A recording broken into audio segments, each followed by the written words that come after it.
Hello friend, sociology with Dhruv Dikshit channel में स्वागत है। आज आपके साथ मैं बात करूंगा महिलाओं की महिलाओं के जो कामकाजी महिलाएं उनकी क्या स्थिति है। हम सभी जानते हैं 2020 में कोरोना की शुरुआत हुई थी और कोरोना की शुरुआत जिस तरह से हुई थी पूरी दुनिया थम गई थी। काम धंधे सबके रुक गए थे, सब अपने घर में बैठे थे कि संक्रमण की चपेट में न आ सके। इसके बाद समाजशास्त्रियों ने एक नए शब्द का इन्वेंशन किया, न्यू नॉर्मल, नया सामान्य। उनका ये कहना था कि वायरस तो है, वायरस के कारण पूरी उहापोह की स्थिति है, लोगों को समझ में नहीं आ रहा, लेकिन धीरे धीरे ऑनलाइन डिजिटल प्लेटफॉर्म और जो WHO ने संक्रमण से रुकने संक्रमण से बचने के लिए, संक्रमण से रुकने के लिए जो गाइडलाइन तैयार की थी उसको पालन करके अब जो नई स्थिति आई उसको उन्होंने न्यू नॉर्मल कहा। और ये कहना था न्यू नॉर्मल इसलिए कि आने वाले दिन हमें मानसिक रूप से सतर्क रहना होगा, सामाजिक रूप से सतर्क रहना होगा और नए नॉर्मल, नई सामान्य परिस्थितियों में काम करना है। लेकिन ये न्यू नॉर्मल की स्थिति जो थी ये संभवतः जुलाई 2020 के बाद से स्टार्ट हुई थी। धीरे धीरे फिर लोगों ने नए नए तौर तरीके निकाले, वर्क फ्रॉम होम हुआ, होम डिलीवरी और डिजिटल प्लेटफॉर्म को मौका दिया गया और न्यू नॉर्मल स्टार्ट हुआ। तो जुलाई 2020 के बाद से अब जुलाई 2022, इन 2 सालों में न्यू नॉर्मल में क्या स्थिति है, विशेषतः महिलाओं पे, इसको जानने का प्रयास किया है वुमेन एट वर्क 2022 एक ग्लोबल आउटलुक ने। उसने एक रिपोर्ट दी है कि कोरोना के बाद, कोविड-19 के बाद न्यू नॉर्मल जैसे माहौल में जो न्यू नॉर्मल का माहौल आया, महिलाओं के लिए कुछ भी नॉर्मल नहीं है, महिलाओं के लिए एबनॉर्मल स्थिति है। आज वो ज़्यादा तनाव और तकरार में हैं।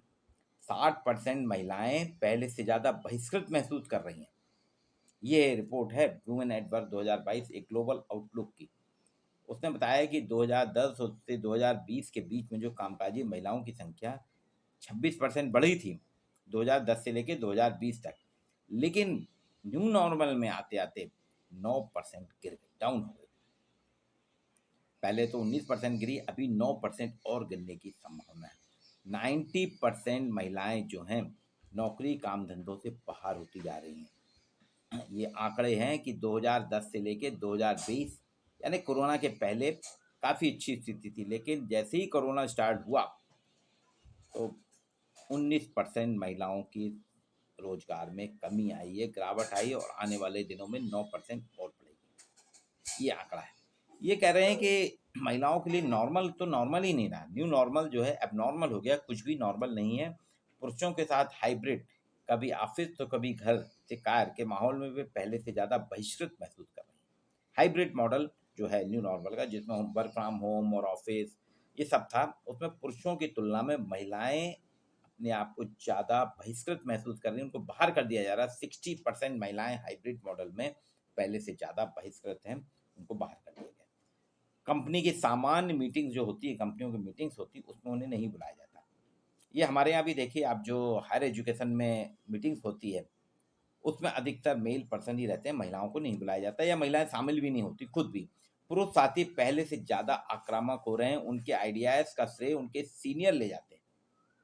वो कह रही है महिलाएं कि हम जो आइडियाज़ देते हैं, हमारे सीनियर जो मेल पर्सन है वो हमारे आइडियाज़ को ले जाते हैं, उनके पास सिर्फ 2 ही विकल्प बचे हैं, या तो सब कुछ सहन कर दें या नौकरी छोड़ दें। अब ये जो वुमेन एट वर्क का आंकड़ा है 2022 का, इसने कुछ दिया है देश में कोरोना के समय बेरोजगार कितने हुए। लॉन्ग टर्म जो है कुल 10.2 था, जिसमें से 7.1 पुरुष थे और 36.7 महिलाएं।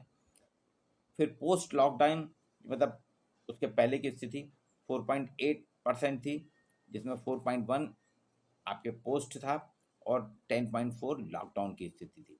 फिर शॉर्ट टर्म में जब आते हैं तो पुरुष 4.1 से 10.4, यहाँ 36.7 से 10.4 पे आ गए। फिर 23.9 शॉर्ट टर्म था, इसमें पुरुषों की संख्या देखिए बढ़ी 24.1 और महिलाओं की 22.9। फिर 61.1 जो अभी है, इसमें महिलाओं की संख्या 30 रह गई और पुरुषों का प्रतिशत हो गया 64.8। ये ब्लूमबर्ग 2022 के आंकड़े हैं। देश में क्या स्थिति है बेरोजगारी की। देखिए, शुरुआत में काफ़ी लॉन्ग टर्म में जो था अच्छी स्थिति थी, लेकिन जैसे ही यहाँ आए न्यू नॉर्मल में स्थितियाँ घट रही हैं।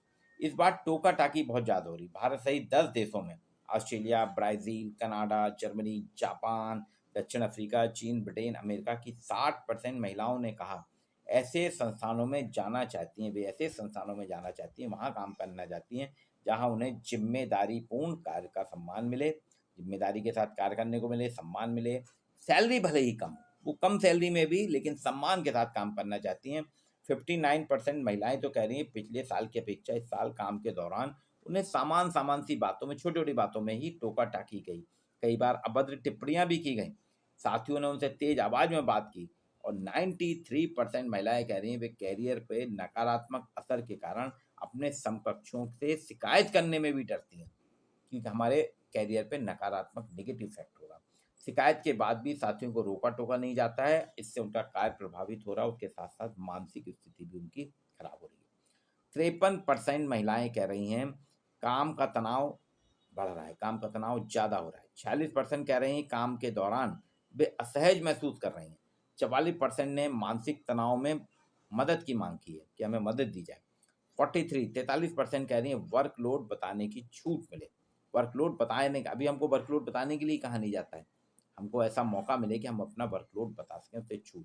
33% महिलाएं कह रही हैं अवसाद, जब मानसिक रूप से बहुत तनाव में रहती उनको कम से कम अवकाश मिले। यहाँ ये स्थिति है कि 60% महिलाएं कम वेतन के साथ सम्मानजनक जिम्मेदारी चाहती हैं, काम करेंगे सम्मानजनक, भले ही वेतन कम हो, 60% का कहना है। 59% महिलाएं कह रही हैं पिछले साल की अपेक्षा इस साल ज़्यादा प्रताड़ित हुई हैं। और 93% महिलाएं कह रही हैं कैरियर पर गलत असर के कारण वे शिकायत नहीं करती हैं, घुट घुट के जी रही हैं। घटती महिलाओं की जो कामगारों से है उससे हमारी अर्थव्यवस्था भी, संख्या जैसे घटेगी महिलाओं की अर्थव्यवस्था भी घटेगी, वो भी बिगड़ेगी। Centre for monitoring Indian economy CMII ने भी ऐसे संकेत दिए हैं कि उसने कहा अपनी रिपोर्ट में कि देश में पिछले वर्षों की तुलना में नौकरी तलाशने वाली महिलाओं की तादाद में भारी गिरावट आई। लड़कियां अब, महिलाएं नौकरी नहीं तलाश रही हैं, जो एक चिंतनीय है। 2017 से 2000 के बीच, 2017 से 2022 यानी 5 साल के बीच में 2.1 करोड़ महिलाओं ने स्थायी तौर पर रोजगार छोड़ दिया। महिलाएं रोजगार छोड़ रही तनाव की स्थिति में। ये सिर्फ 5 साल के आंकड़े हैं। आने वाले दिनों में स्थिति और गंभीर होगी। मतलब साफ है, या तो महिलाएं बेरोजगार हैं या नौकरी की तलाश नहीं कर रही। 2017 में 2017 में 46% आबादी अर्थव्यवस्था के कामगारों में शामिल थी, वहीं जून 2022 आते आते ये 40% रह गई महिलाओं की भागीदारी। तो अर्थव्यवस्था भी हमारी प्रभावित हो रही, लचीली कार्य व्यवस्था है। ब्लूमबर्ग इकोनॉमिक्स रिपोर्ट 22 कहती है कि संस्थानों में महिलाओं के लिए कुछ लचीली व्यवस्था की जरूरत है, कुछ लचीलापन लाना पड़ेगा। उनके पास ऑफिस के साथ परिवार की जिम्मेदारी, ऑफिस भी रहता है और परिवार की भी जिम्मेदारी रहती है। अगर संस्थान मोटिवेशनल क्लास दें, बच्चों की देखभाल करें, मॉरल सपोर्ट करें, पीरियड के दौरान रियायत आदि दें, तो महिलाएं पुरुषों से बेहतर परिणाम दे सकती हैं। ऐसा होने पर 2050 तक भारत की GDP 1/3, जबकि दुनिया की 20 खरब डॉलर तक बढ़ सकती है। ये कहना है ब्लूमबर्ग इकोनॉमिक्स रिपोर्ट 2022 का। तो हम देख रहे हैं न्यू नॉर्मल में नॉर्मलाइज होने की अपेक्षा, नॉर्मल होने की अपेक्षा स्थितियां और ज़्यादा एबनॉर्मल हो रही हैं। इसलिए कहा जा रहा है कि हाइब्रिड मॉडल से न्यू नॉर्मल में तनाव और तकरार ज़्यादा बढ़ रहा है। एक रिपोर्ट है, पत्रिका समाजशास्त्र पत्र में आप लोगों ने पढ़ी भी होगी, 11 जुलाई के, उसमें दिया है इन्होंने, काफ़ी अच्छी है, मेगा स्टोरी अरुण कुमार की। इससे पता चल रहा है कि न्यू नॉर्मल का सत्य, कोरोना के साइड इफेक्ट अब आना शुरू हुए हैं, देखिए। और न्यू नॉर्मल में महिलाओं की स्थिति नॉर्मल से एबनॉर्मल हुई। आज के लिए इतना ही। मेरे वीडियो को लाइक कीजिए, चैनल को सब्सक्राइब कीजिए, आपको ऐसी नई जानकारियाँ मिलती है।